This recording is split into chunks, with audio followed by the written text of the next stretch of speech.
Historia fupi ya mtu maarufu anayetambulika kama Steve Jobs.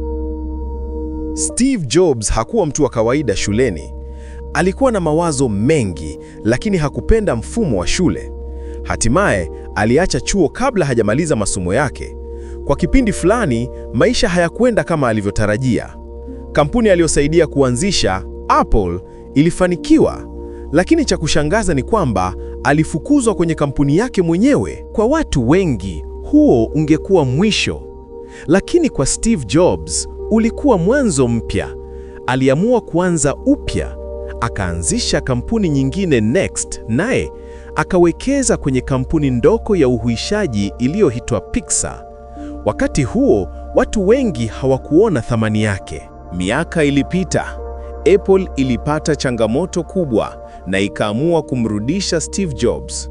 Aliporudi, alibadilisha kabisa mwelekeo wa kampuni. Kwa muda mfupi, Apple ikazalisha bidhaa zilizobadilisha dunia kama iPod, iPhone na iPad. Funzo kubwa kutoka kwa Steve Jobs ni hili: kufukuzwa, kushindwa au kuanguka si mwisho wa safari yako. Wakati mwingine ni maandalizi ya mafanikio makubwa zaidi. Je, ni jambo gani lilikuwahi kukukatisha tamaa lakini leo linaweza kukuandaa kwa hatua kubwa zaidi? Tuandikie kwenye comment.